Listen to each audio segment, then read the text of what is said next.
Tonight we welcome to the stage two of New England's finest designers and a most incisive architecture critic. These colleagues join us for a discussion about a topic that is rarely directly addressed by architects, though it is subliminally influenced how we think and what we do.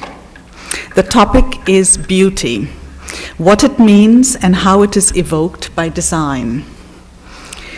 Our panel, Nadir Tehrani and Jane Weinzapfel, are well-known and recognized designers, lecturers, scholars, and critical thinkers. They are principals of firms that have been awarded the Harleston Parker Medal.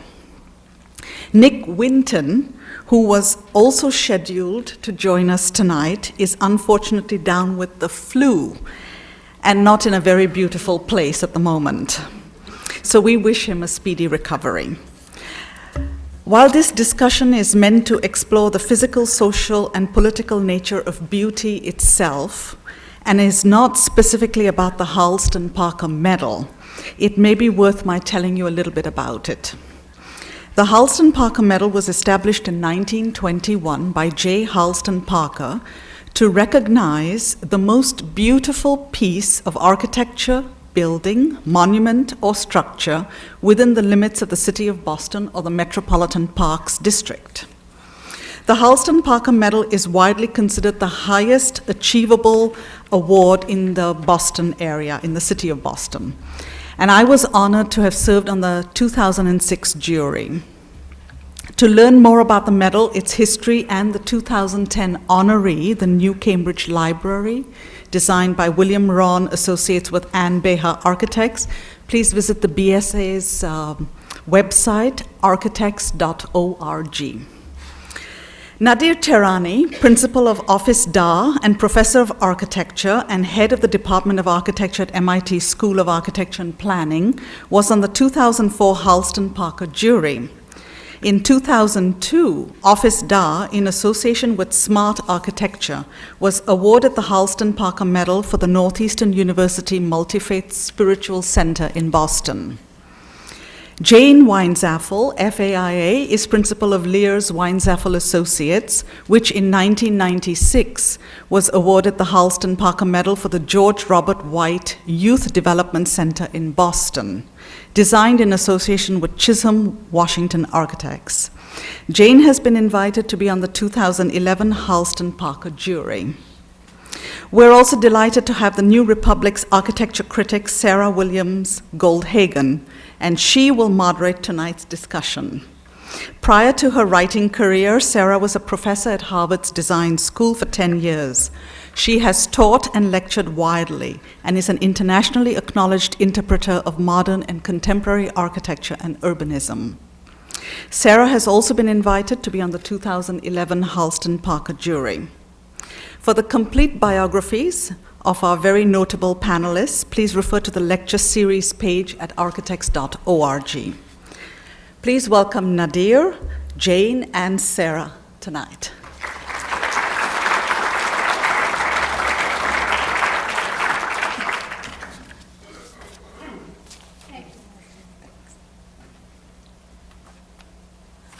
Thank you for coming out on such an unforgiving evening. As I was bundling up on the way from the parking garage, I thought, geez, I'm so cold, I'm not even sure I would come out to hear me tonight. So thanks, doubly thanks. It's a bit of, I didn't realize when I started, the screen, the image on the screen is not the image on the screen. Nadir.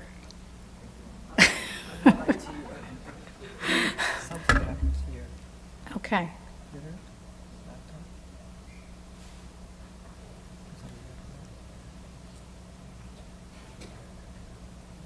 Okay, well,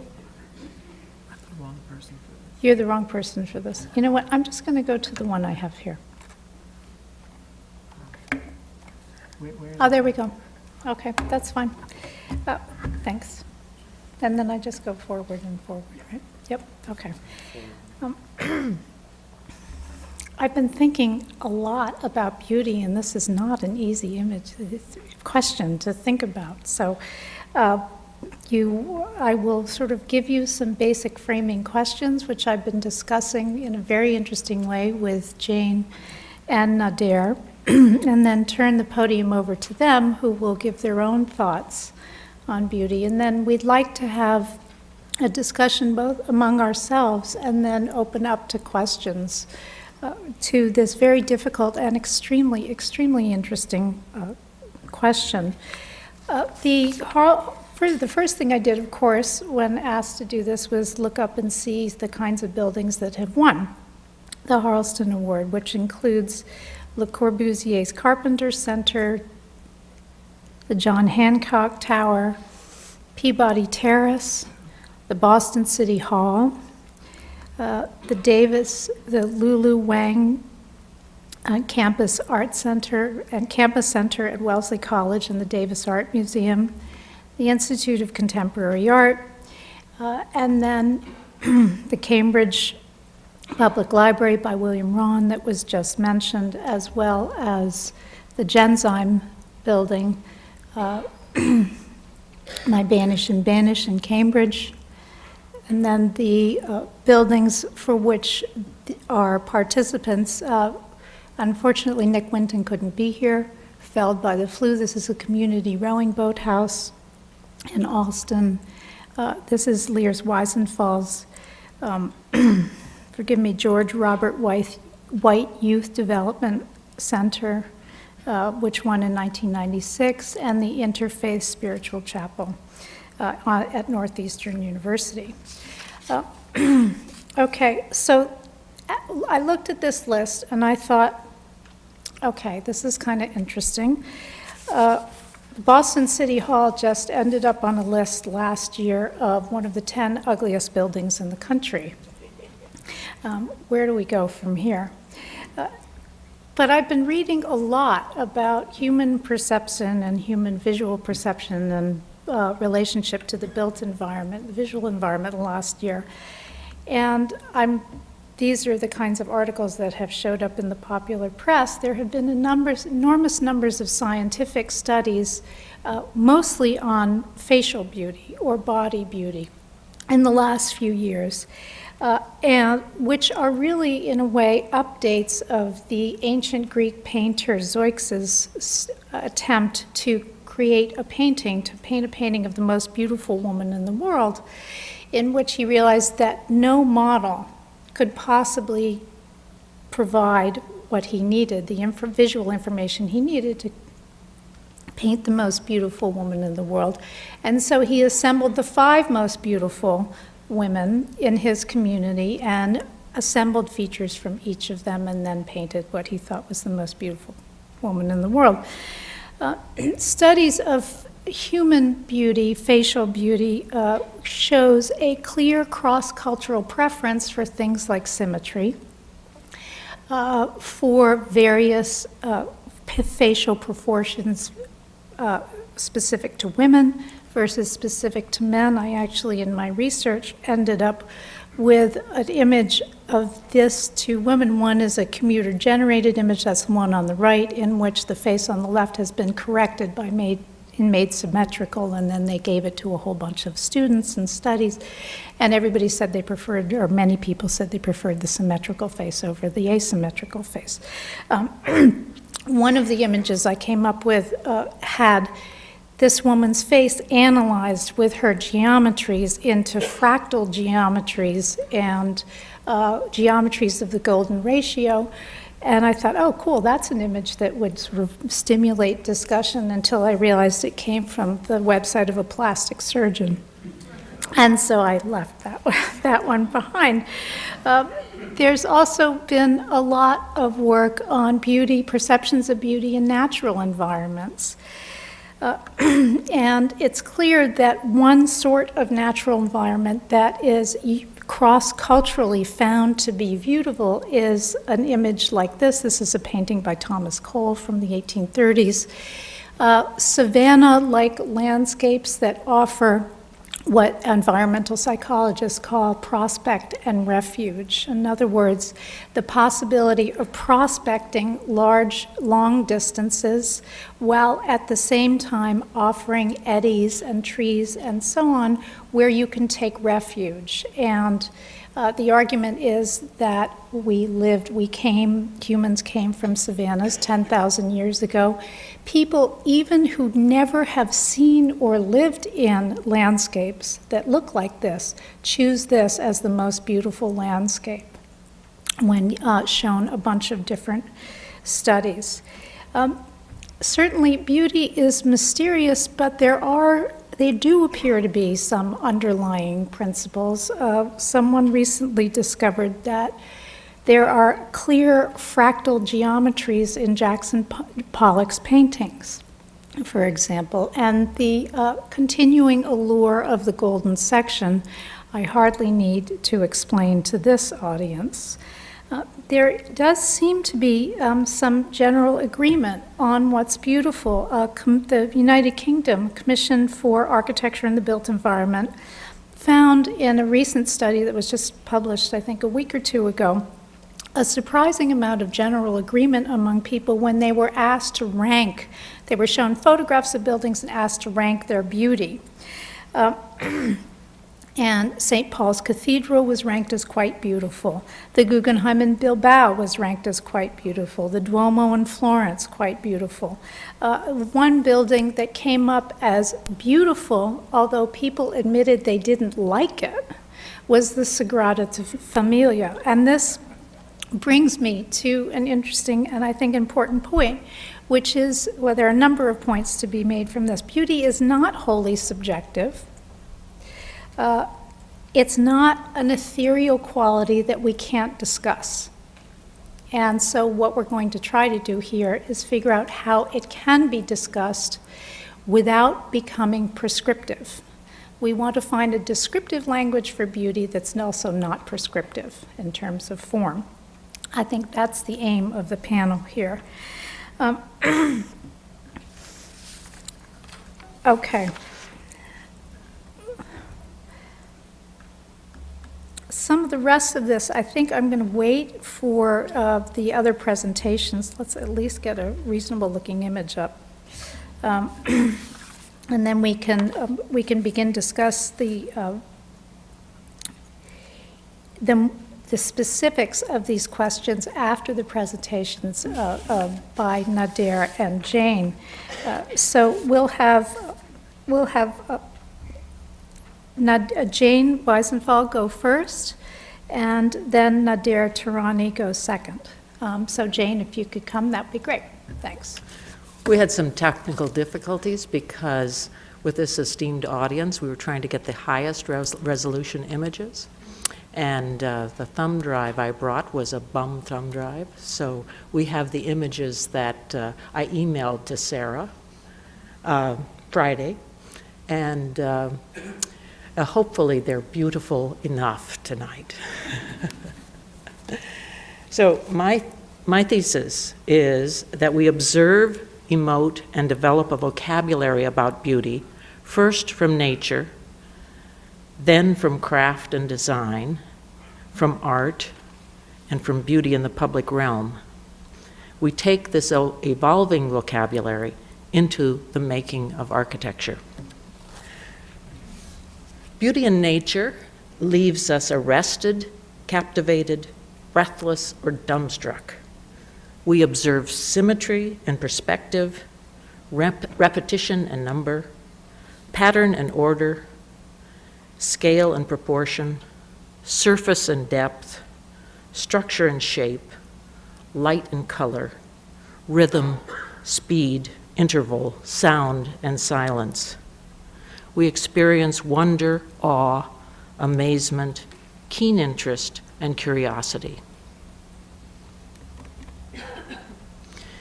Beauty in craft and design serves human purpose with innovation or refinement. It embodies human intelligence, planning, a high level of skill, often celebrates the materials from which it's made, and encourages touch and taste.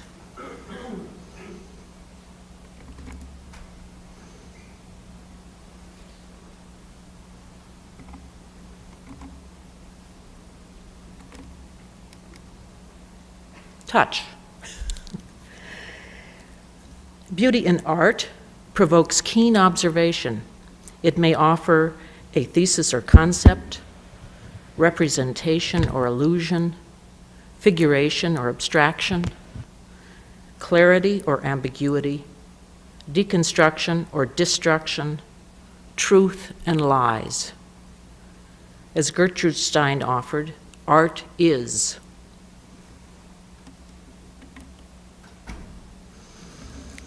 Beauty in the public realm celebrates the places we make to live together, to share and enjoy life.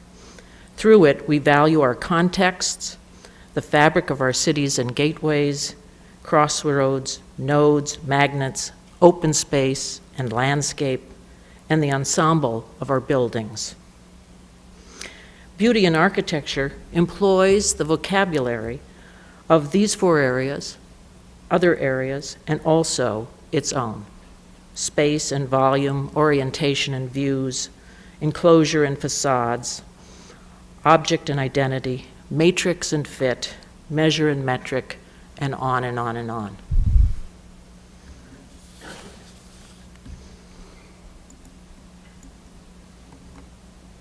I'm sorry, was that up there the whole time, that little? No.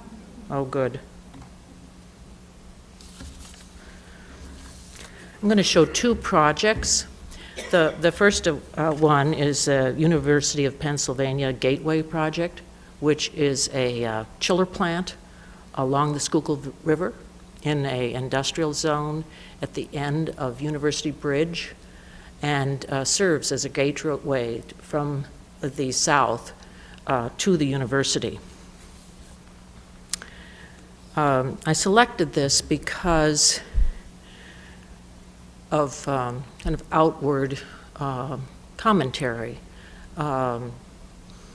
Encountered photographers, not architectural photographers, who have an interest in photographing this, and it has won awards and other things that might indicate that some people consider beauty hovering within this infrastructure piece, not a normal architectural project. The building is a simple glass enclosure which is screened with a perforated stainless steel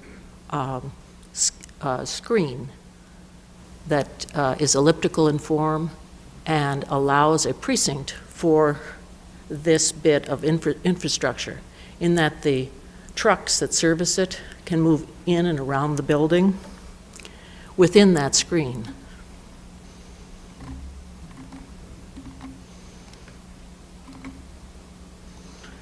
So this shows on the left the glass enclosure, and then completely separate a metal screen. Around the screen is a quarter-mile jogging track, and the rest of the site is devoted to recreational facilities, including a varsity baseball field. So it's a condition of 2 functions happening in the same site in a complex interchange. So here we see the paths through the interior that service the equipment, which is color-coded.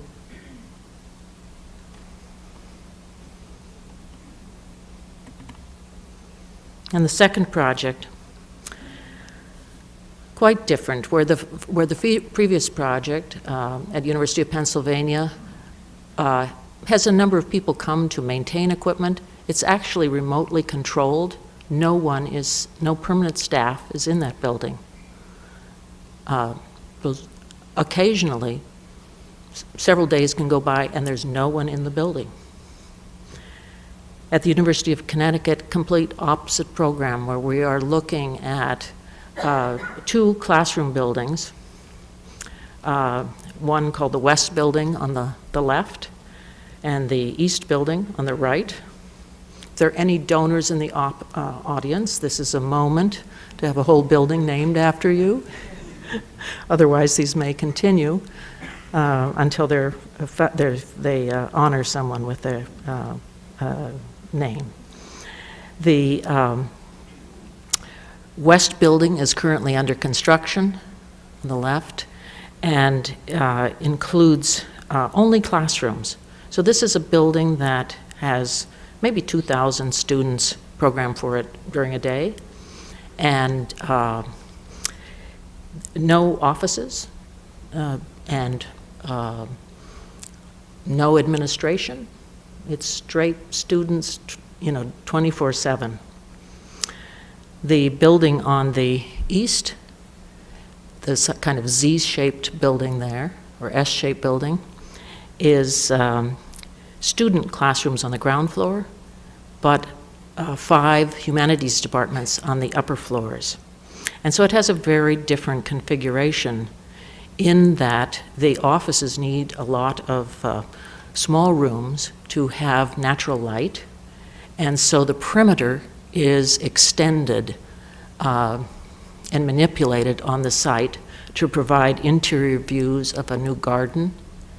There is the ability to walk under the link between 2 connected gardens, and the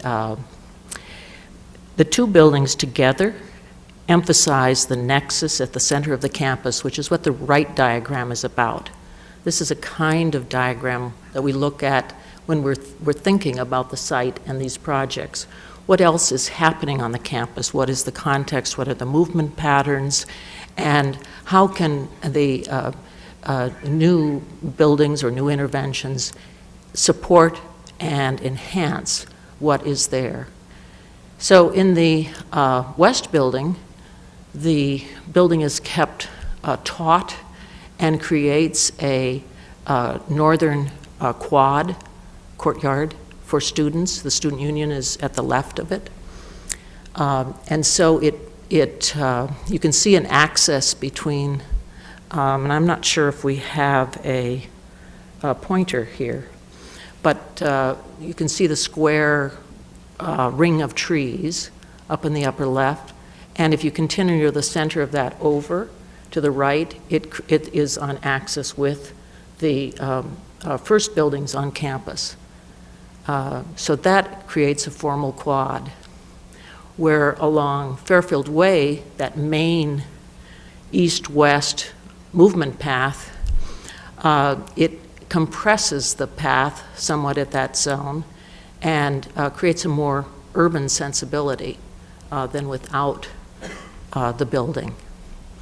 The East Building allows movement from that center nexus of campus diagonally through to the Mirror Lake at the bottom right of the site, the southeast. So 2 completely different approaches, but there's some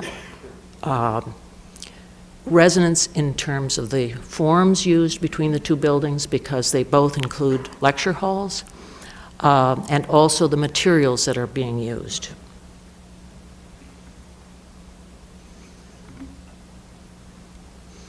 In the West Building, the forward building includes 2 large lecture halls, a 400-seat lecture hall and a 200-seat lecture hall, which are wrapped in a circulation area, and a very narrow circulation area right on the south facade here, and one that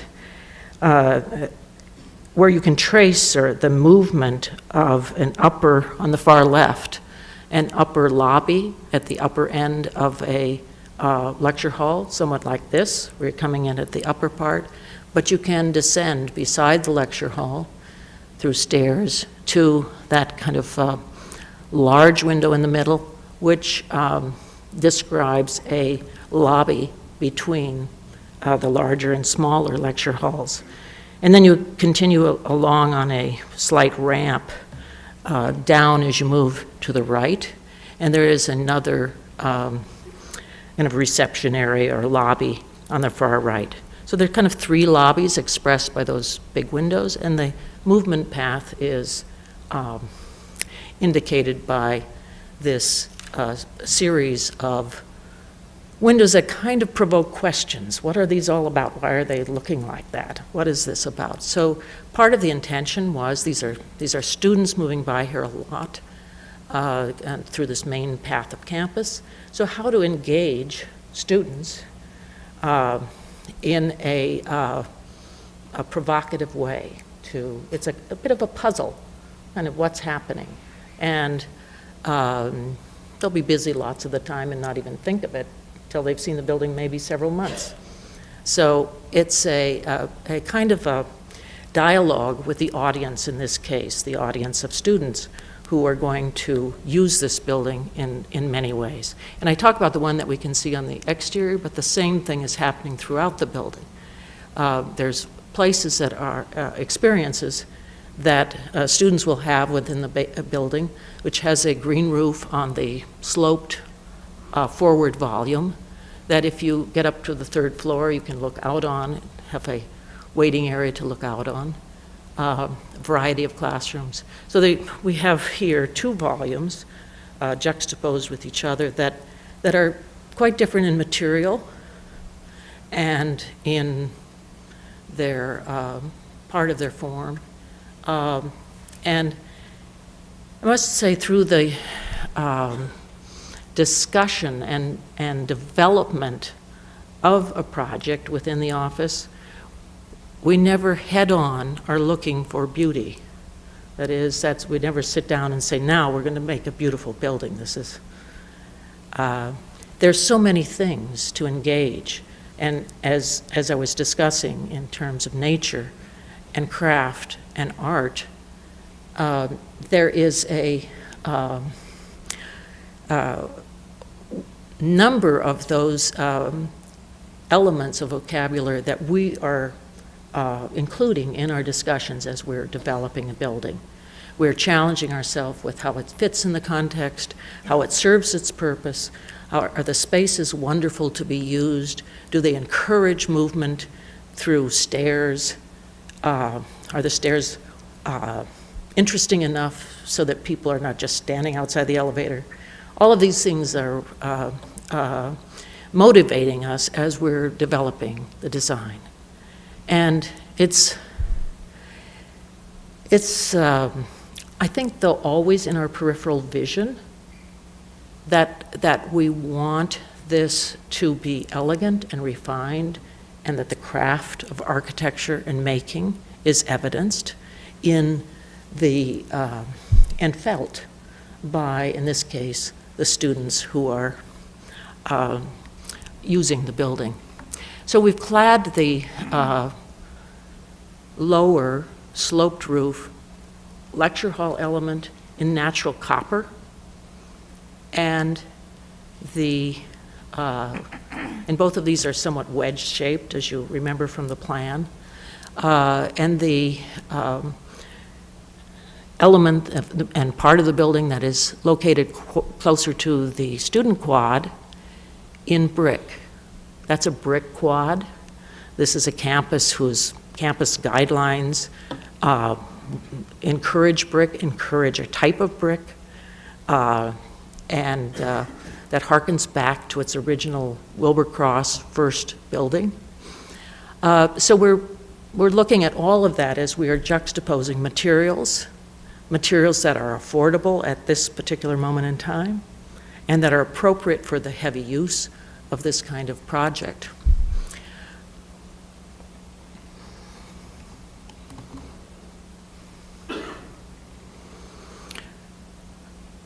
So this is an image of the west building coming from the west, and we're seeing the copper element with the upper lobby that accesses the upper floor of the largest lecture hall, and a lower lobby that also you can access the lower level from that lower lobby. And then the circulation down the side of the building in a tall, narrow zone. And here we're looking at the natural copper with the brick behind. Oops.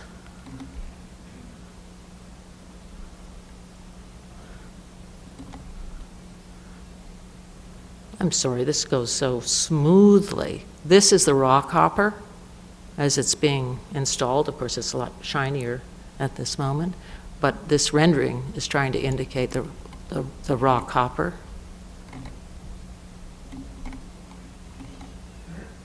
And the copper, of course, turns greenish over time. So as the landscape develops, the copper will develop, and this shows that, that change over time. So we're thinking about not just the initial opening, couple of years, but how does the building endure? How does it celebrate its age as it matures? In the East Building, we've used these same materials, but we have a different strategy here. In the East Building, we were embedded with some historical buildings around part of the perimeter. And so we took the outside of the, if you'll remember the kind of S shape, the outside bracket is enclosed in brick. And then as you approach this inner courtyard, copper sheathes the inside of the courtyard. So it's a new landscape place on the campus, which is very important that we integrate with the landscape and create wonderful public spaces outside the building as well as inside. And so here's the building in its early raw copper moment, and a little bit later, gradually changing.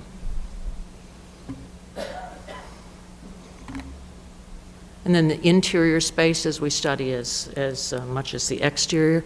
In this case, on the West Building, interior stair that takes people up, encourages movement up to the level of the green roof. And on the right, one of the small lobbies at a lecture hall that looks out into the new courtyard. So each of these strategies somewhat different in terms of how they are developed interiorly. And then I had hoped to, I don't know what the next slide, whoops, I've lost us. But that was the last slide, but what I was also hoping to have in the, was a slide from construction, which is always exciting to us because we start to realize what is the true dimension and vibrancy of the spaces, which we've tried to envision for ourselves during the process. And the effect of the material in the dimension of those spaces and the refinement of the details and what you touch. And so that's the next step. So this is a process. I can't guarantee this will be beautiful. I'm very excited about it though. It's thrilling to see it underway and to see the quality of the environments that we've been trying to make be realized. Thank you, Jane.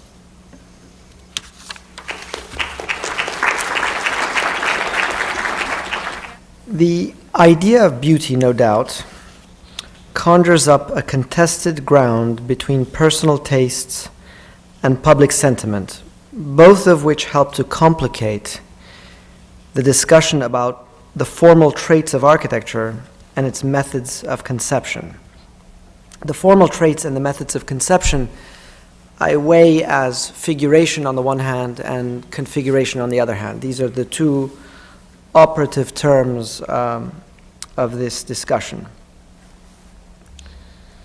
Without rehearsing the historical vicissitudes of the concept of beauty, I want to take this occasion to elaborate on the tensions evoked by inner and outer beauty, two popular phrases that bring up more significant debates in architecture. This is the Statue of Liberty, of course, and as part of the figurative enterprise, it's the more interesting one for this occasion because it is a piece of architecture. It's spatial, it's tectonic, it has an interior, actually. The architectural figure, much like the human one, is the repository of much public scrutiny, its outward appearance being open to all for inspection. If the human figure has seen numerous iterations of definition, transformation, and representational elaborations over the ages, it has also defined ideals of beauty by way of its various manifestations. The last one there is Ron Jeremy, for those of you who know who he is. And if you know who he is, you probably wouldn't admit it. Architecture has dealt with the figure through its own devices, through typology, mimesis, and abstraction, among other vehicles. The basilica, for instance, is defined by a certain consistency in attributes, the nave, the side aisles, the transept, among other things. Within a family, it is then possible to debate the aesthetic ascendance of one building over another through comparative features. For instance, Yazd, a city in central Iran, is well known for its mosque precisely because of its tall order, or the mosque's tall order, a deviation from the conventional entry portico, or Ayvan as it's called there, of most other mosques in Iran. Its beauty is arguably aligned with its height. Other architectures refer back to nature, much like was presented just before this, establishing metaphoric relationships between program and figure and using representational devices as a vehicle for communication or public communication. It becomes part of a common language that is, has a semantic function. Of course, all of this involves abstraction, even the previous slides, and as the discipline establishes stronger ties with the arts and its aligned techniques, it also learns that figuration can draw from other motivations outside of semantic priorities. Inner beauty, on the other hand, that which we attribute to people's character, emotional constitution, and psychological makeup, is construed slightly differently in architectural terms. Not so much that architecture has no interiors, but that interiority is, in this discussion, defined by disciplinary particularities, configurational peculiarities that frame beauty in altogether different ways. Interiority here is about disciplinary functions. It's not a space. If the figure is conceived in formal terms, in terms of the skin and outer appearance, then the configuration of a building is gauged by its systems, its part-to-whole relationships, its discrete tectonic logic, and its aggregative nature, among other aspects that involve its working parts. The classical language is one such system containing regulatory devices that frame the relationship between a column, its capital, the entablature, and its triglyphs, among other parts. From these parts, many typologies can be construed, and these typologies are figures, a stoa, rotunda, basilica, or otherwise. What is at stake is the part-to-whole relationships and their malleability to take on varied architectural potentials. Here, configurative potentials are the precursor of the figure, but the beauty of the configurative parts relies in part on the understanding of the classical language to gain the full pleasure of the linguistic play at work. Here, the notion that the triglyphs are in fact an imprint of the structure on one side of the temple, and then extending the full course of the entablature around the front, losing their original link with structure while gaining another function, underlining the idea that architecture is always in some way in the service of a form of surplus. That kind of beauty comes from a kind of more intricate understanding of part-to-whole relationships. The beauty of Santa Maria della Pace, for instance, emerges from the understanding of the crisis of the orders as they meet the corner. Look at that corner. Is that an oversight, a mistake, or a beautiful perversion on the part of the architect Bramante as the orders are swallowed up in that corner? Other configurative strategies involve performance. With the investigation of behavioral phenomena, one can see the intellectual link between gravity, structure, and geometry. In this case, with the discoverer of the catenary, this is Gaudí, of course, the emergence of the formal optimization as a result of gravity at work, by way of chains and weights. It's important to recognize that the figure of the arch at Casamila was not the root of this conception, but rather the result of an experiment of optimization, piecing together the figure of the arch chain by chain, weight by weight. Here, a further link is construed between beauty and truth, the notion that somehow beauty emerges from an ethical link to material behavior, optimization, and the facts of construction. Endless theories have been woven around this idea, and certainly we've read the moralizing texts associated with this by Ruskin, among other advocates of truth in the modern era.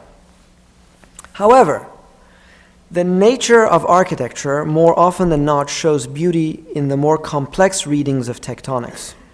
And here I refer to tectonics as the area of architectural theory that deals with the relationship between the facts of building on the one hand and the effects they produce on the other.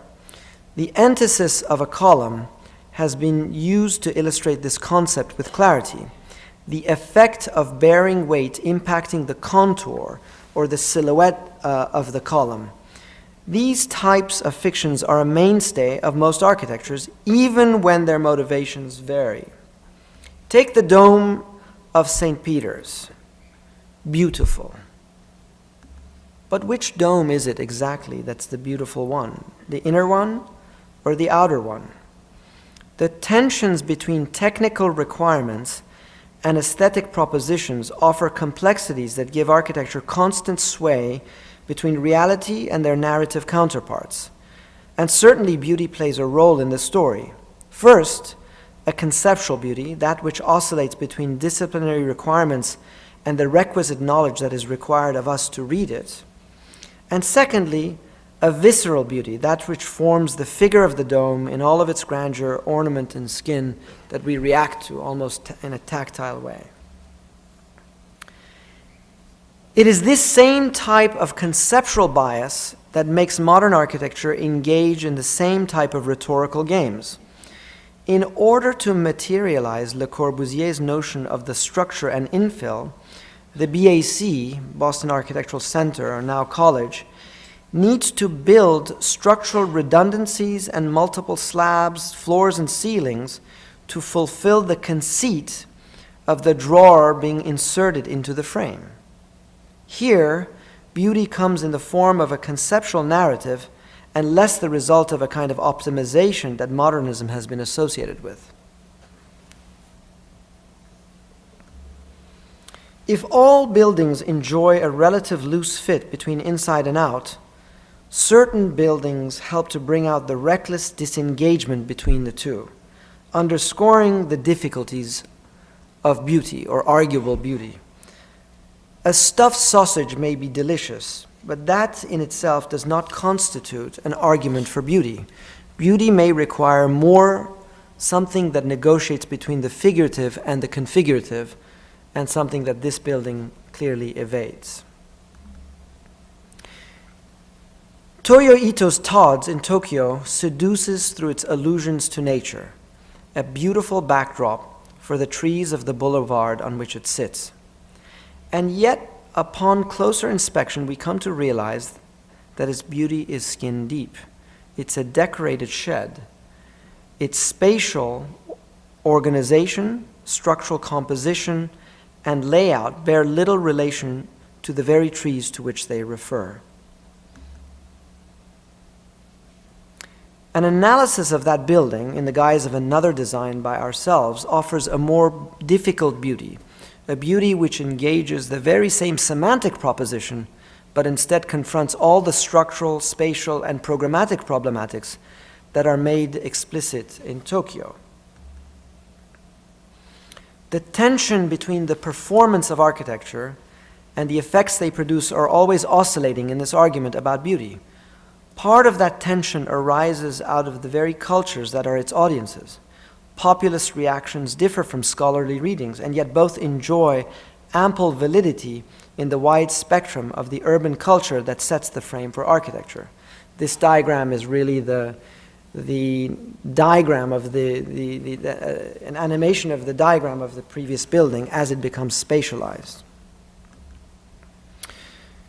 Getting beyond the dichotomy of beauty as a function of subjective taste on the one hand and the essentializing beauty that emerges out of ideals on the other, it is arguable that beauty wrestles with culture as a projective device. Beauty is constantly being challenged, manipulated, and productively reformulated as a contested ground. Almodovar's adoring lens onto women changed our concept of beauty, vividly framing Rosy de Palma in Women on the Verge of a Nervous Breakdown. No doubt, her nose is the main protagonist of this argument. From one perspective, a grotesque deformation of the average, and from another perspective, a regal, aquiline protrusion like no other. Beyond the characteristic almond eyes of the Persian miniatures, the Iranian nose stands proud in both heritage and dimension. But in more recent history, it has also gained an iconic status so profound that it has mobilized the plastic surgery industry to unprecedented heights. The nose is at once an object of scrutiny and also an emblem of status.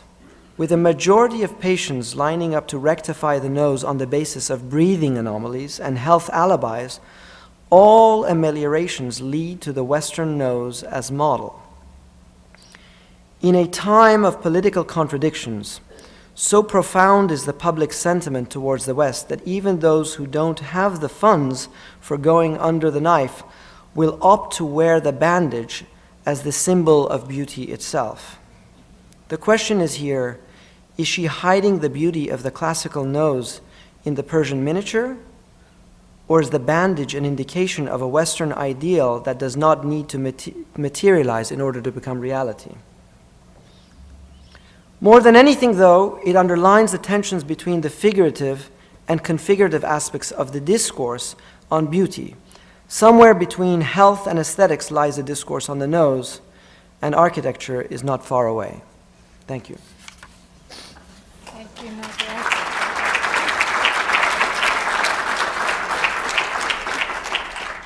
One of the things that struck me as I was reading through the Halverson jury reports as they were selecting various buildings is that there was a clear differentiation in the last 10 years between what they referred to as social beauty and formal beauty. And certain buildings were awarded the Halverson Award on the basis of their quote-unquote social beauty. That the building created a beautiful, healthy and pleasant workplace environment, for example, or that it redefined the library typology. It became a sort of social condenser in a place that did not have a community center before them. And this was clearly differentiated between the social aspects, which some buildings were awarded for, and the formal aspects. And what I liked about both these presentations is that no differentiation between those two things was made. That the social was folded into the formal in both senses of the word. And that's what I think I'd like to discuss, is what are the formal aspects of beauty that we can discuss, and what are the social dimensions of those formal aspects. And I'll just make it a little bit more specific in each case. Nadir, you talked about the difference between inner and outer beauty, between the mimetic the overall form, or the outer and the inner. And the medic was clearly a sort of associative reaction that the person would have to the building. The Todd's building by Toyo Ito, you look at it, you see a tree, you think, wow, you have a kind of immediate relationship to that. Or in your building, which tries to do that and weave it into the structure. Okay, and on the inner, which you both discuss, I think, well, actually, let's stick with the outer for a moment. Jane, in your presentation of the University of Connecticut building, you described the skin. You said, I don't really know what these windows are supposed to do, but they're supposed to activate and engage the students. The students are supposed to wonder, well, what's going on in there? I know what they're supposed to do. They're supposed to go in there and use it. But it's actually a subversion of their expectations of what a normal rhythm of windows is, and also an indication of the patterns of life and use that are going on inside, at the same time that it refers to the human body and its proportions, in those proportions of the windows. So it does a number of different things, quite formal, that relate to and draw the person in bodily, right? Now, in inner, I would say the same thing. Jane, in your work, you stressed again and again, both in word and in your images, your commitment to craftsmanship and detail and your interest in materials. And I would pose to both of you, because both of you have this interest, what does that do? What kind of relationship to the viewer does your use of craftsmanship and detail and materials create that engages them in a way aesthetically that would end up at a beautiful response? Wow, what a question. Okay.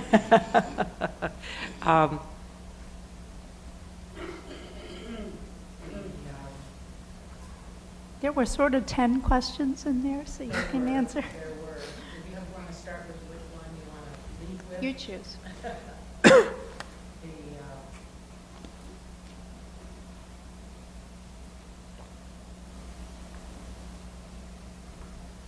Well, I think I set up in terms of natural beauty, and coming next. Mhm. Next, I think that we, as individuals, can experience natural beauty. I'm not sure it's on. There, why don't you? We'll share. I couldn't tell because There you go. there's a little feedback. There you go. Can you Oh. hear me from mine? Yeah. Okay, good. My sense is that as a child, as an adult, you engage with nature, and you're looking at things, you're hearing things, you're touching things, you're smelling things, you're tasting things, and this is part of what kind of accelerates your thinking, wakes you up, makes you alive, and to be able to transform natural materials and man-made materials is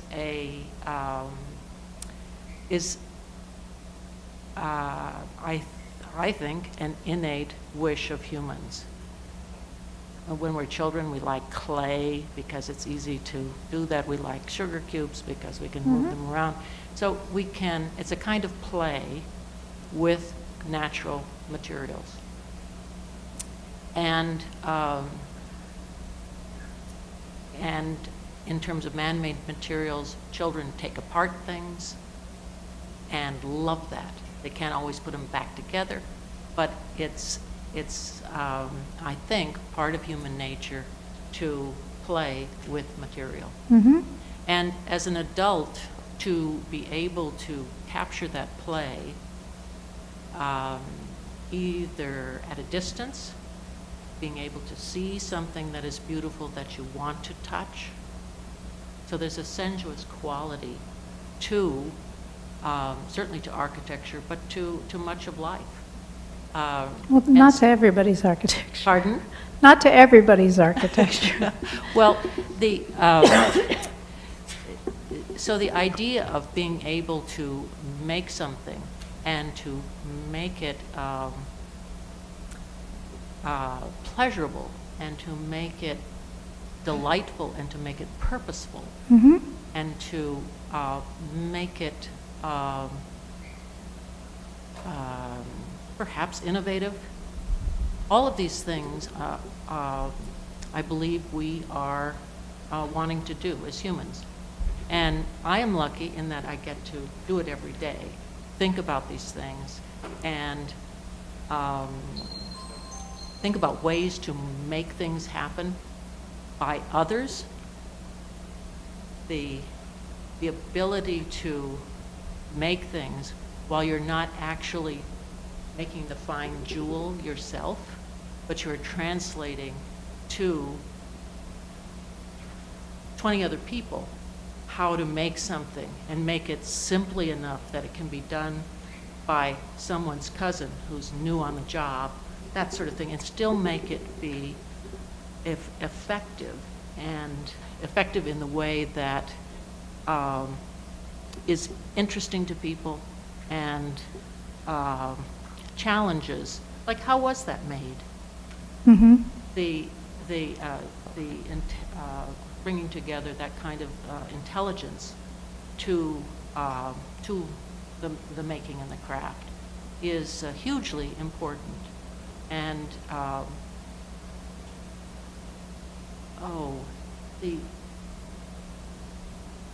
my daughter asked me when she was quite young, why are modern buildings so poorly made? And she was disappointed in modern buildings. And the modern buildings are a challenge with contemporary materials and craftsmen to make them beautiful, to make them durable, to make them work. And so on the one hand, there's this love, and it's almost like recreational making, but it's purposeful and it is translatable. And on the other hand, there is a kind of a need to make it worthwhile at the end of the day, that we're not just making disposable junk, but that we are making something that endures and conveys the quality of its making to other people. So there's some kind of value about things well made or well crafted Mhm. that people appreciate, and they treat it better. And so it lasts longer because they treat it better, because they feel people care, because they like it more. I think part of the reason I have a follow-up question, but I think part of the reason they like it more is because they see that they are being respected, that their public environment and they as users are worth that kind of craftsmanship, and that they as users are respected by the public realm. A follow-up question. I was struck by the Yukon you chose. You may end up regretting having chosen these two buildings. The Yukon and the Philadelphia buildings, in that here in the Philadelphia building, the external skin, that sort of pleated thing, is clearly a man-made material of the punctured thing, whereas in Yukon you're using copper, more of a natural material. With brick, also at least associations with nature. Can you articulate a difference in the way you approach those? Well, they have different, they're doing different jobs, they have different purposes. I mean, when I think of just starting with, which is another 10 questions, the I'll start at the early part of Sorry. it, between the copper and stainless steel. The, when is copper's maybe 600 BC, and transformed the world. Right. Throw in a little of this element, you have bronze, and it transformed Western society for certain. The discovery of steel transformed the way we structure our world, our airplanes, our buildings, our tunnels. The fact that you can predict a metal and how it performs is one of the in structural engineering is probably the biggest thing of the 1900s, was the predictability of steel, so that you could engineer refined steel members. You didn't have to just guess or go by what worked last time, the way the cathedrals were done, but you could predict. And so that predictive engineering is stunning. And so of those two materials, just what they can do excites me. The fact that copper is so transformative in its visual life and its how it develops over time. Within 100 years, what happens to it is so interesting. But steel does the same thing in the desert. You can leave it in the desert, it rusts, and it lasts 100 years. So, to me, the materials each have individual qualities that that are looked at for their individual purpose in a particular circumstance. And so they're completely different circumstances, completely different buildings. So in the Pan-Chiller plant, steel is strong, and if you corrugate it, you can use a very thin piece of it, and it resists the elements, and that is a very useful combination of attributes. It also, to go back to Nadir's point, it also has the configurative element of taking someone by surprise because you see something that looks like a curtain that's made out of steel. That is, in fact, sort of a scrim around a mystery inside. It has all of these, and these are not lost in the thinking. No. It's part of the purpose. Why am I not surprised? Okay, Nadir.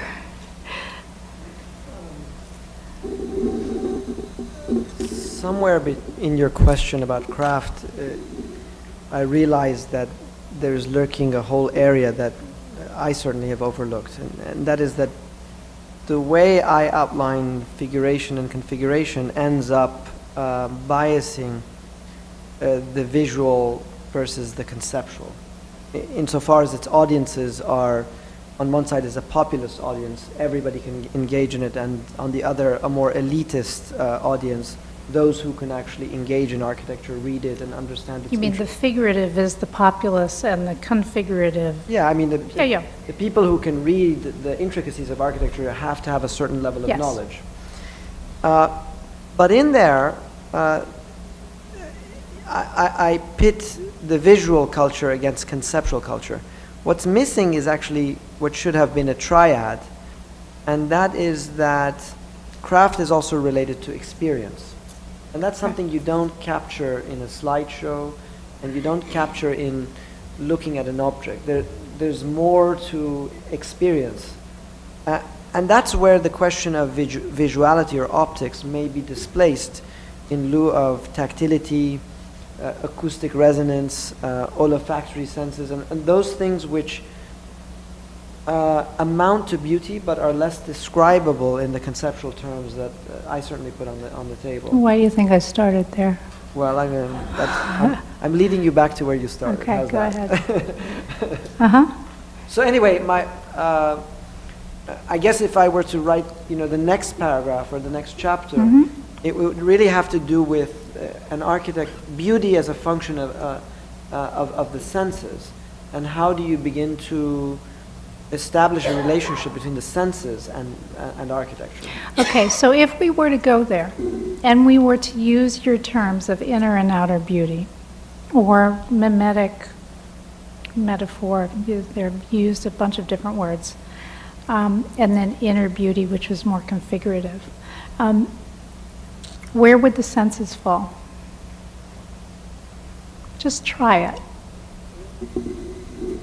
I don't know, but I think it starts with the subjective, but I'm not talking about individual tastes. I'm talking about the shared experience, the physiological, that which we share in relationship to our environment, and that which is, quite honestly, less theorized in architecture.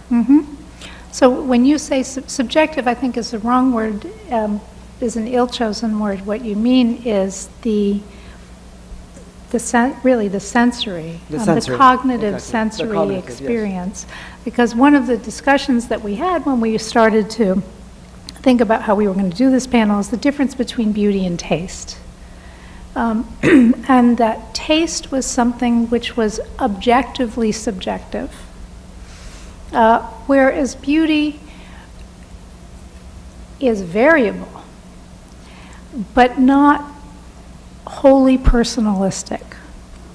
Now, Nick Winton, who's not here, gave me a lot of pushback on that, but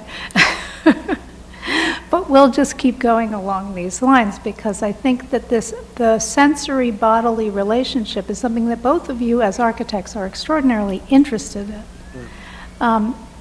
In your configuration of structure, as well as in your use of material. And so I think I'm pushing us towards proposing that maybe that has something to do with beauty.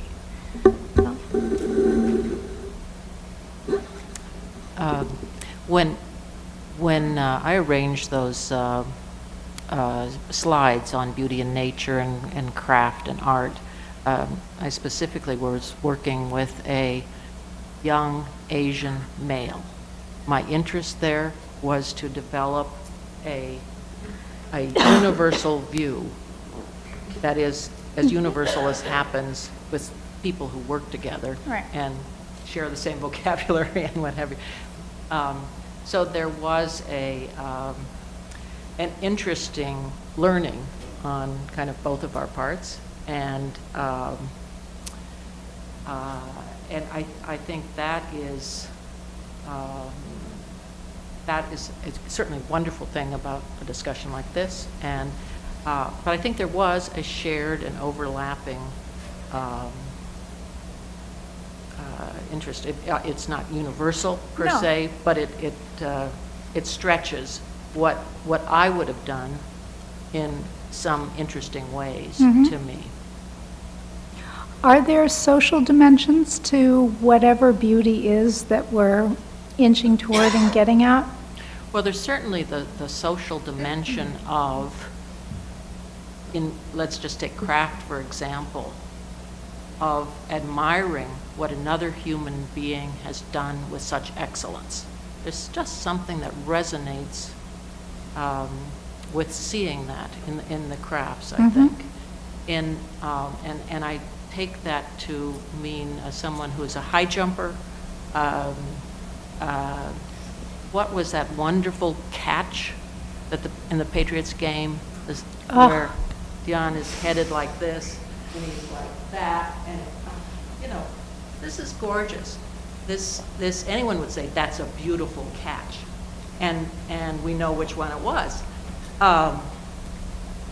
So the things well done, large motor skill, small motor skill, whether it's faceting a diamond or running a race.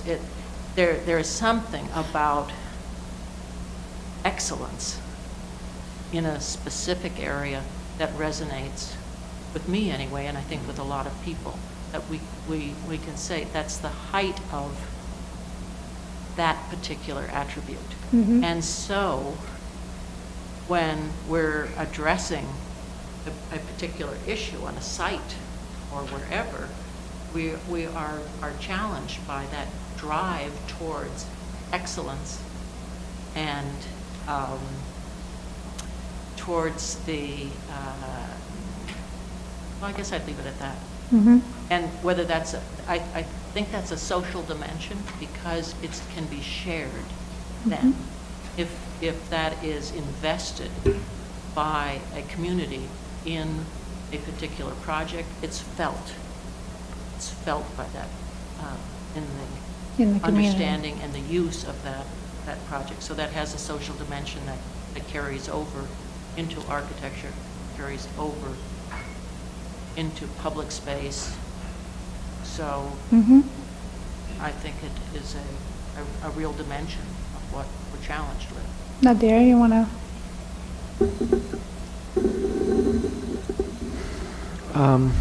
I'm not sure if I'm continuing the discussion as to, or simply extending the discussion about experience still. But given the, not the complexities, but the complications that architecture invokes of just function, if you like, or program, and those things that deal with the regulatory constraints and things like that, it's actually very difficult for architecture to ascend or transform to an alternative status. What do you mean? Well, in a way, it's very difficult to have an aesthetic experience that is transcendental in some way or another in architecture. Whereas in the arts, we do it all the time because it's less constrained by those conventions of those exit signs and, you know, the tread and riser relationships and things like that. But when you look at the architecture of Judd, Sarah, Turrell, Pollock, I call them architecture now for the purpose of constructing alignments with material facts that they work with to dematerialize that phenomena is so central to the way they work. Yep.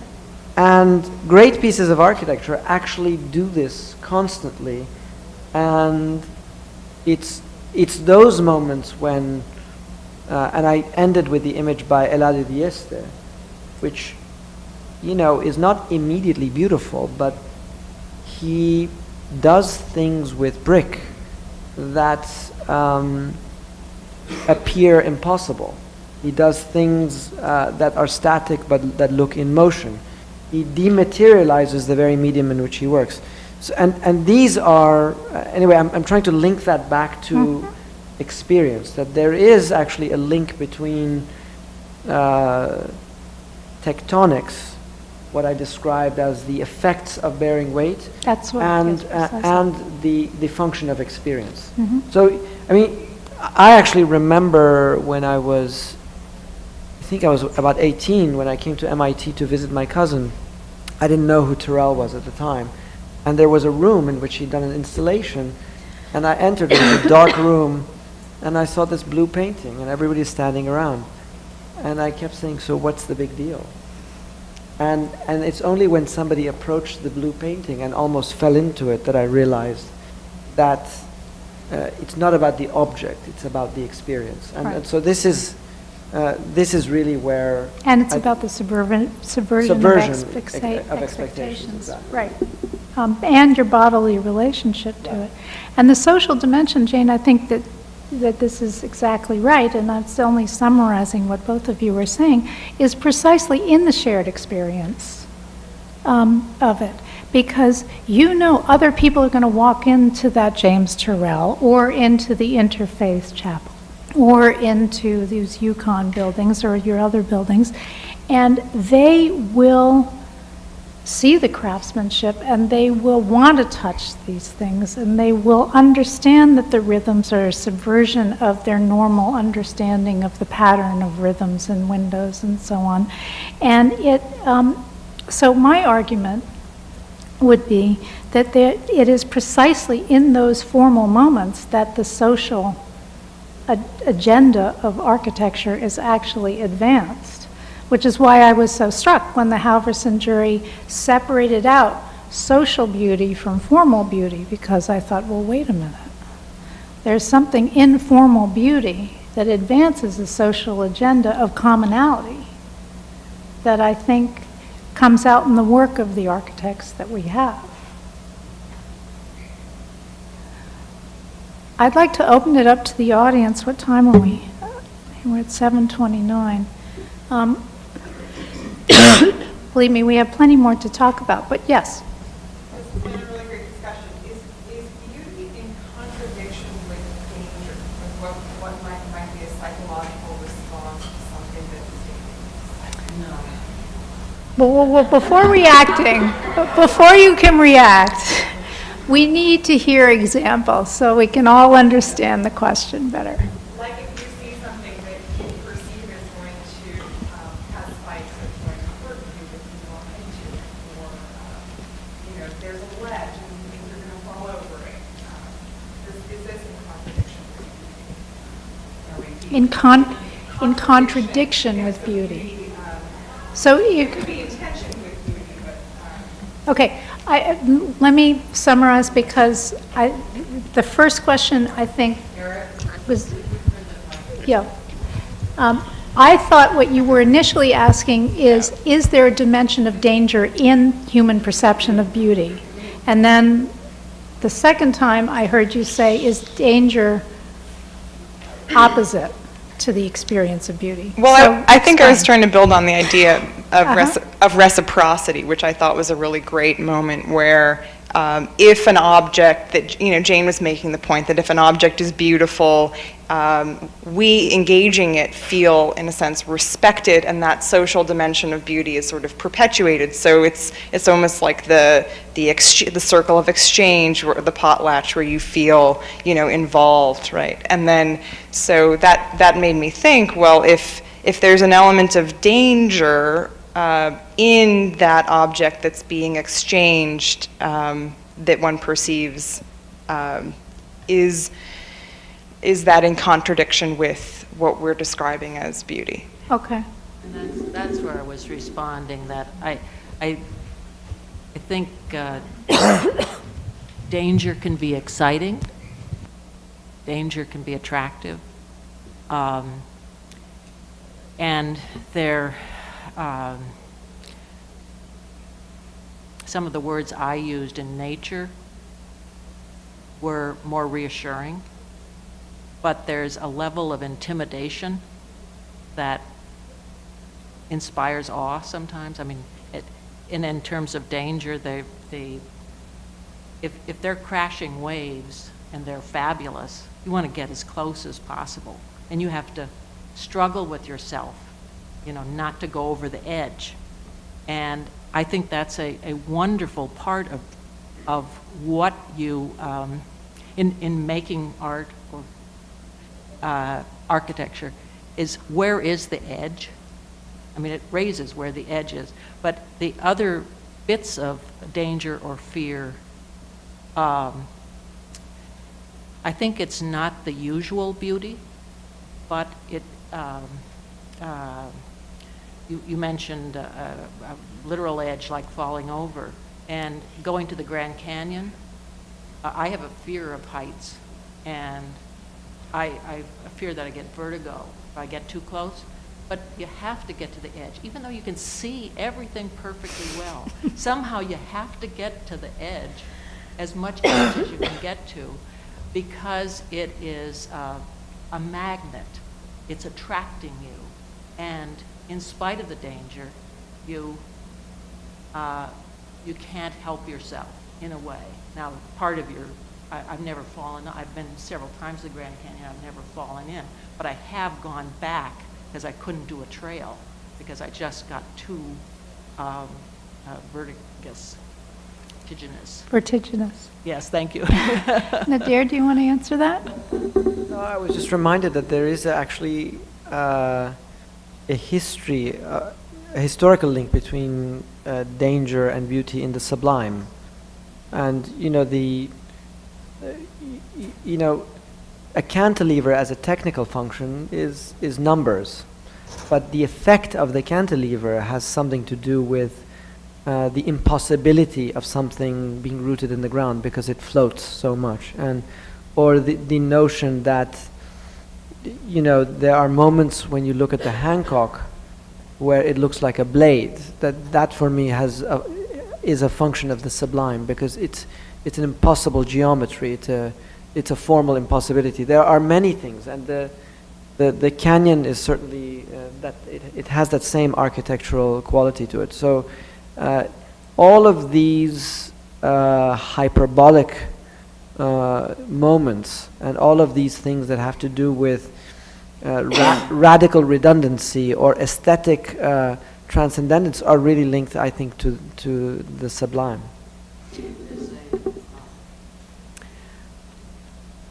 There's the negative, I think it's the negative chi issue as well, because you mentioned pokey things that look like they're prickly to you, and those to me I step away from. But my husband up there has so many artworks with pokey things. I know that negative chi is, that's something that he gravitates to. So it's a good question you ask. I think there are, now I'm not going to get it right, but there are studies of why people like cop shows. Like cop shows. And they've done sort of functional magnetic resonance imaging of the brain as people watch these cop shows. And the conclusions that have come out are that if you're completely involved or in an experience, as you would be in architecture or as you're watching a cop show, where you feel the danger but know you're safe, that releases a certain set, like more dopamine levels or something like that in the brain. So it actually enhances your sense of pleasure. So I don't think that the sublime we wouldn't want to restrict our definition of beauty to only the experience of the sublime, but I think the question is a good one, and I think it certainly is a part of the equation. Anybody else? Hi. I was just noticing, looking at the pictures that Jane picked to represent beauty in nature, that most of the pictures seemed very flat. That it suggested that there as well you need to actually experience the actual object, that just seeing it on a screen like this does not convey the beauty of an orchid or a seashell, and that they are just representing what we feel sort of when we see the actual thing.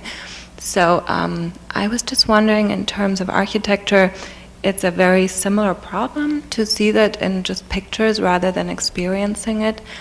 And then again, you have this kind of combination of nature and architecture, like the building that is corresponding with the trees, also taking up elements of the trees.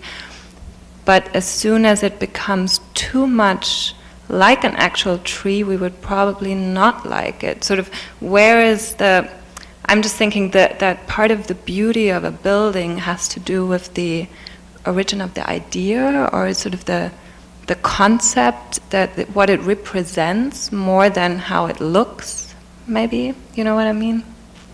It's maybe very confused. I'll try that, and then I'd like to hear what other people have to say. I mean, this is part of the constant problem that we are discussing a three-dimensional form that inhabits a site in space, and the only media we have to discuss this, really, I mean, we could use video, but that has a technical problem rather than a conceptual one, if I'm understanding your question correctly.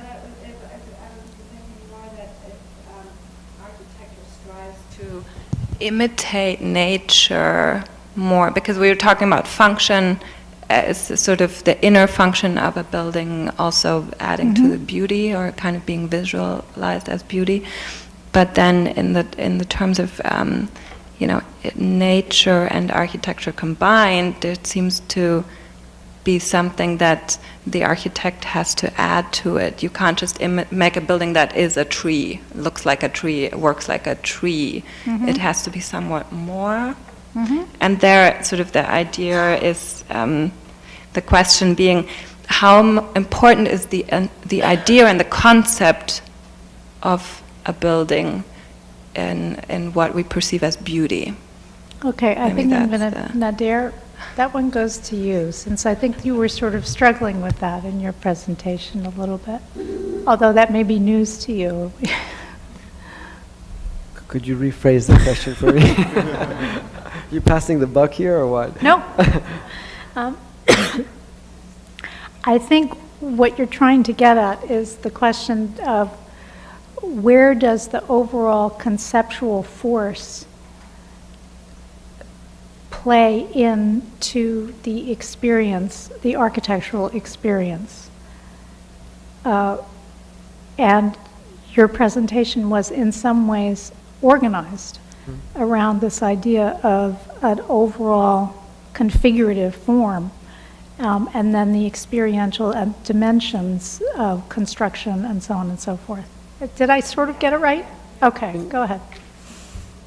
Now you're on. I don't know if I convinced myself, but as I was writing it through, I mean, the net result of my position is that beauty is a function of the discursive nature of culture.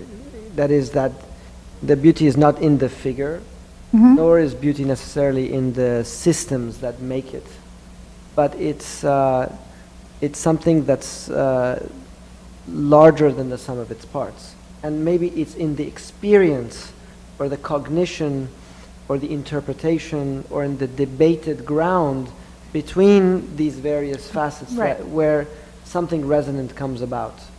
And even the tension. And the tension. And after all of that analysis, it's maybe that thing which is unspeakable or unexplainable. No, that's not allowed. Well, but isn't that the moment when the awesome moment? That there are moments that refute analysis. And, you know, you have to go through great lengths to understand the riddle of how something works. When you don't lay bare the devices of how something works. You cover up some of its trails in order that it's something that is discovered. And this is really one of the difficulties with, you know, the postmodern mentality, that it revealed all of the traces of its references and all of that, and there was no discovery. So for me, the link between experience and effect it is really a delay in the knowledge of what the thing is. Okay, that I can accept. Yes.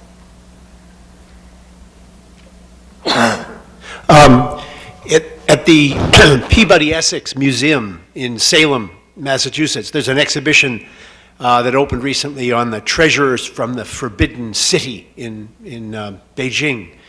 And the exhibit contains models and drawings of a pavilion, a garden pavilion built by a Chinese emperor in the 1700s. The pavilion, it contains a series of spaces, natural and man-made, that were designed to help him come to terms with his relationship in the cosmos, his relationship to his God and his subjects, to the materials around him. It contains calligraphy, furniture, natural and man-made objects, a series of sequential spaces, and it's really quite a remarkable feat. My question is, do you think it's possible for our culture to produce anything like this? And if so, how might we do it? Yikes.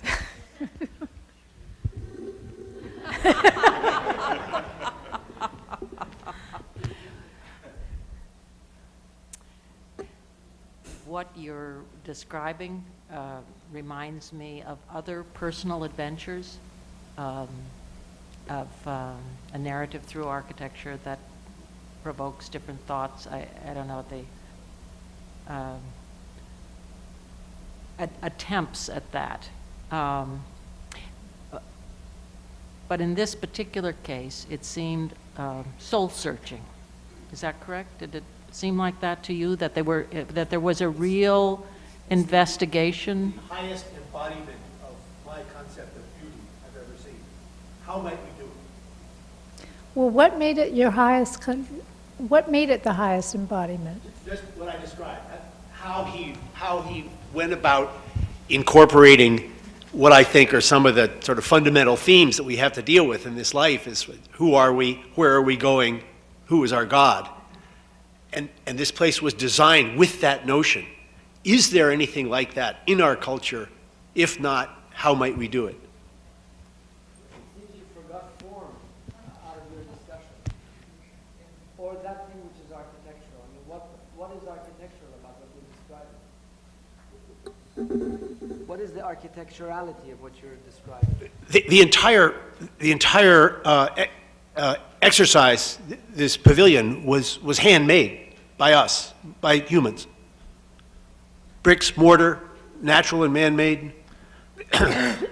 The Chinese understood that we grew out of nature and that they formed their architecture with that idea in mind.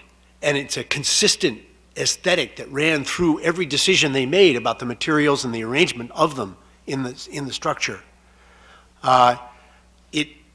It's a very singular way of looking at the universe, and I don't think that's what our culture is about right now, but I was struck by the coherence and the physical, the eye-pleasing physical beauty of the materials and the way they were arranged in those spaces. It was extraordinary.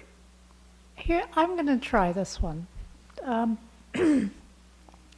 which is, when were these, what century was this? 1711 to about 1780. Okay, China was pretty isolated at that point, and people in the Forbidden City were pretty isolated, and I think that allowed for a concentration of vision and a pursuit along an aesthetic and formal path that was limited, had its own set of rules, and could be pushed very, very hard with resulting in an enormous amount of poetry.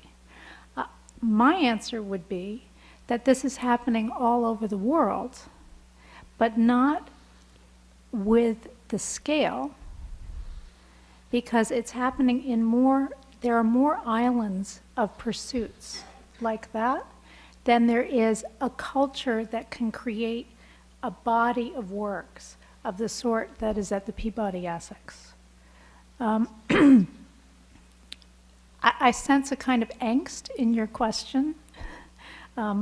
They could do it, why can't we?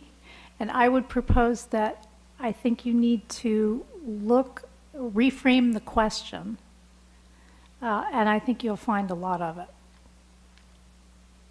There's someone behind you that wants to. But aren't our tools today the same as that Chinese emperor? You, Sarah, you indicated, you showed on the screen the golden section. Now that section is the same tools that Mies used, the Tugendhat house, and Corbusier used. We're talking about the Fibonacci series as translated into the golden section. And that Fibonacci series exists in our own minds, whether it's the sunflower or the galaxies themselves, they all follow that mathematical pattern. It seems to me that we internalize beauty because we are part of what is naturally beauty, and we visualize the proportions of the golden rectangle because we are part of that galactic system. And it is that series that Corbusier recognized in the modular, the ancients also understood in the heavens, and we have today as part of that very same human experience. And doesn't it seem to you that the human experience arrives after we understand the systems of proportions through which we design and create beauty? Okay, I started this by saying the agenda here was to create a descriptive and not prescriptive discussion of form. And I'm all for the golden section. I showed it there for a reason. It exists in nature, it exists in architecture. There's a lot of great architecture that has it. There's also a lot of great architecture that doesn't. And uses different kinds of proportional systems or geometric systems and so on. So I don't know what you're suggesting, but I would be opposed to saying, all you have to, Nader, let me give you the Fibonacci series. You'll be all set. However, it is remarkable how many things it does show up in, even architects designing it without knowing, artists using it without knowing that they're using it. So I'm not fudging here. I'm saying that I think we're going down the wrong path when we identify specific things and say, that's the way, and there's not other ways. Because the history of art and the history of architecture, and Jane has pointed out, nature itself shows us that there are a lot of different ways, which doesn't mean they're not articulable. Other questions? There's one in the back. Over here, actually. Hello, good evening.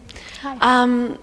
Beauty is subjective, and Jane and Nader, in your design and your design proposals, have you found that either your concept of what beauty means either has been continually accepted or rejected, either in either form?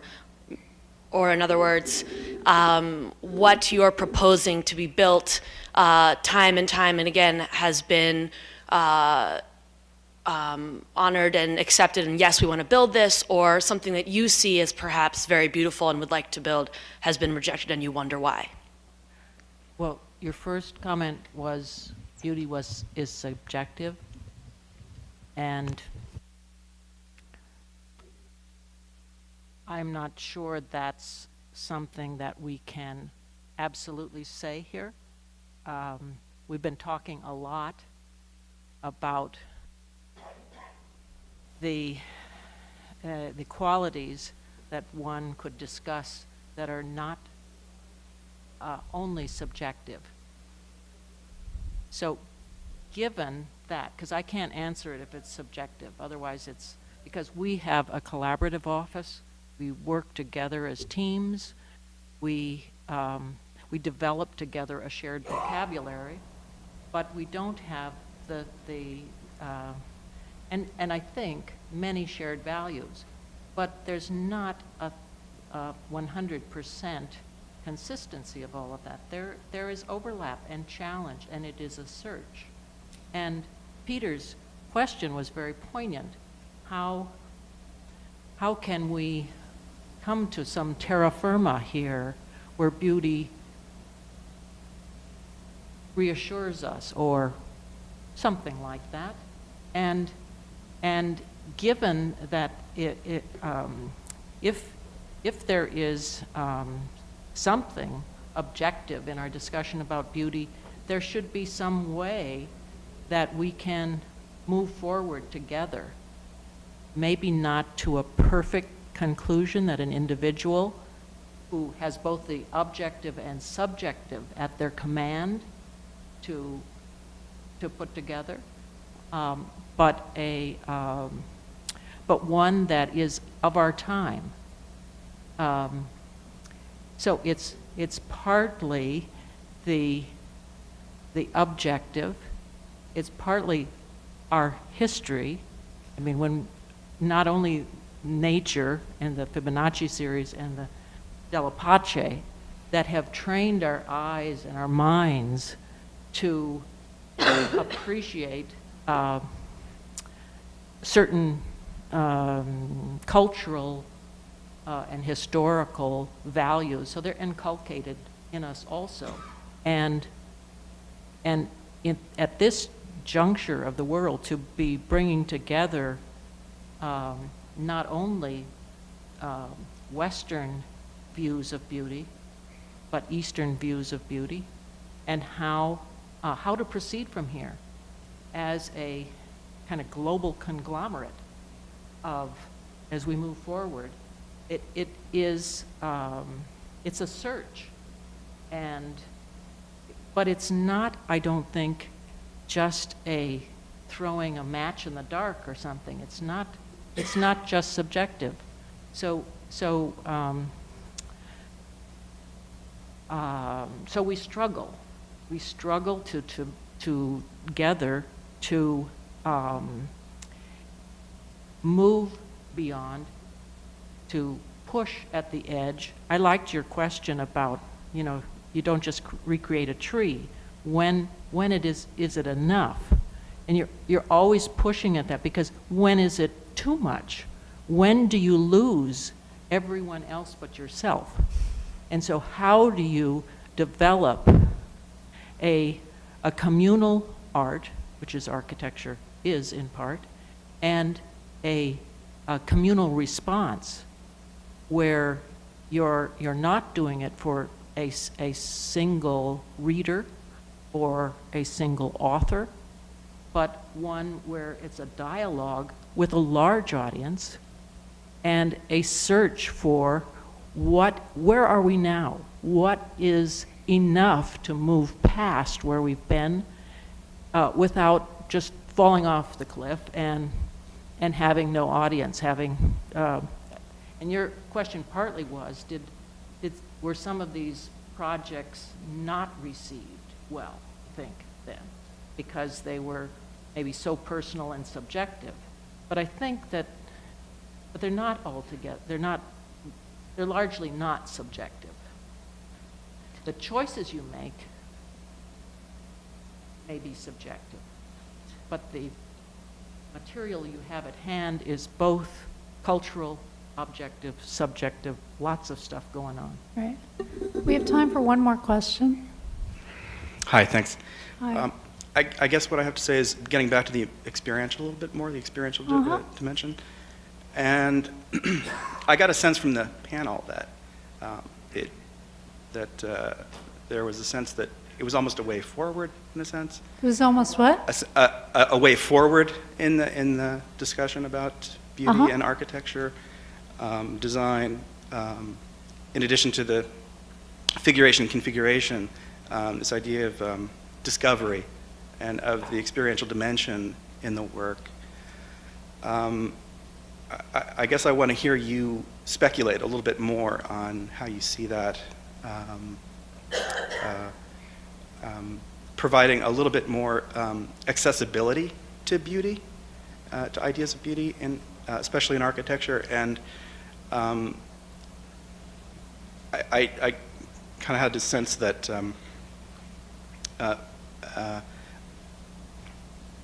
rather than seeing ourselves as the purveyors of beauty, somehow pontificators of what the beautiful is, and looking at an example, how would you see this being, excuse me, like even approached in schools, where you're talking about not separating out the social from the formal, seeing them each sort of drive each other in a way forward?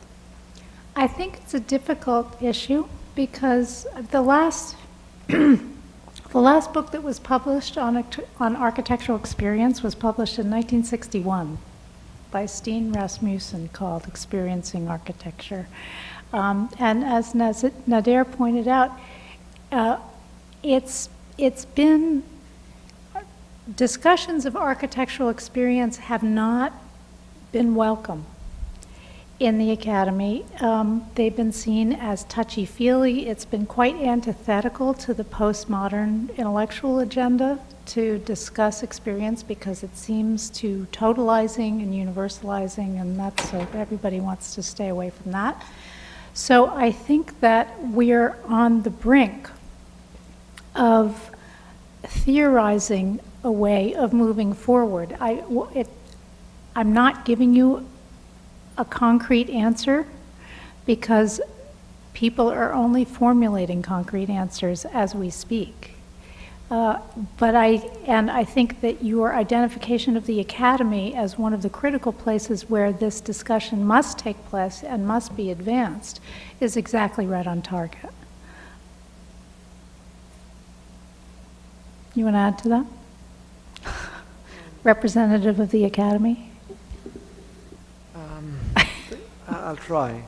There's a couple of things that I would like to add to that. One of them has to do with context and our ability to be instrumental with beauty. I mean, when you put the urinal in the museum, you're allowed to call it beautiful.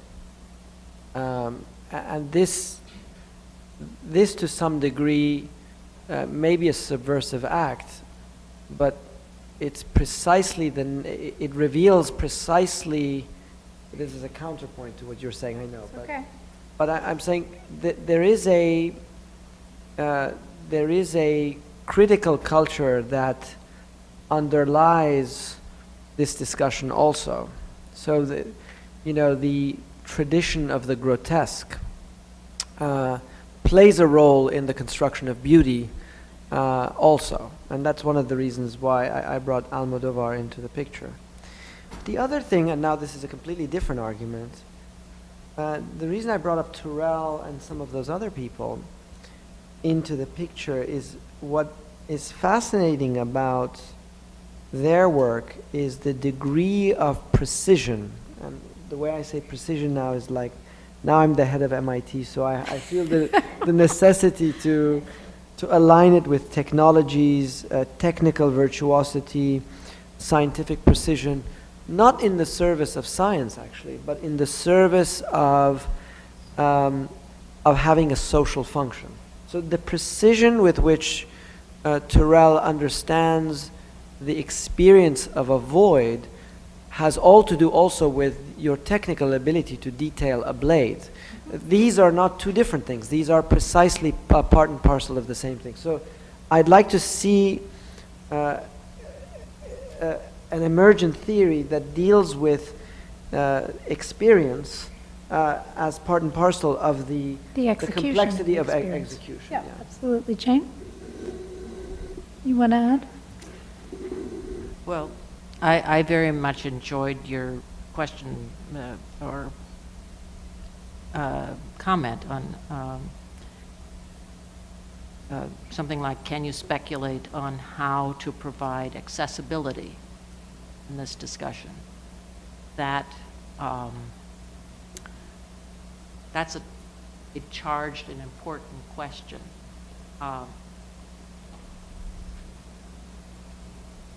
And one that we struggle with doing projects that have a broad audience, not a single individual like in the Forbidden City, but an audience of different ages, different experiences, and the approach to it seems like it needs to have a continuum of experience, that there's an experience that can be positive for someone who is first encountering first time they've ever thought of what a building is about. Why isn't it just like this library over here or whatever, or their house? All the way through a sophisticated art individual who's not so experienced with architecture, and how to be able to make some congruence between their experience of art and architecture, and people who may enjoy craft and not even have articulated what that was about, what that enjoyment was, but enjoy maybe passively, the craft that they're experiencing in architecture, all the way through someone who is a great critical thinker, who is looking for the concept, who understands more when they have experienced a space or series of spaces many times. They start getting different reading. So to have that accessibility at many levels is the challenge in a project that is not for, say, a single family with very specific requirements. And how then to convey that in academe is certainly a challenge, because our best educated people should be able to be spokespeople in industry and wherever for the good and the beautiful. And so You have to wait. being able to do that now, I mean, MIT has that, has given a bank of buildings that challenge MIT students, and that's a terrific thing to do. Right. I will take that away, but, that discussion, and those buildings are accessible at different levels, and they challenge different parts of the mental anatomy, and that's And a that may wonderful be thing. one of the ways forward, absolutely. Yeah, so I think that's Okay, the way forward. yeah. Yeah. Thank you. Well, One quick question. There's a building in Chicago called Aqua, which I was quite intrigued with. Is that a game changer, or is that just another building? okay, I don't think we can go there. We just can't critique specific buildings, particularly in a public context like this. You can look up my article in the New Republic, though, if you want. I mentioned it. I wrote a little bit about it. Thank you very much. It's been a very interesting discussion. Thank you to both of our panelists. Thank you everyone for being here. I just have a very quick announcement about the next lecture, which is actually on January 19th, and it's at the Wentworth Blount Auditorium, and it's a screening of Make No Little Plans, Daniel Burnham and the American City, followed by a panel discussion led by the film's director, Judith McBride. So we hope you will come. Thank you and good night.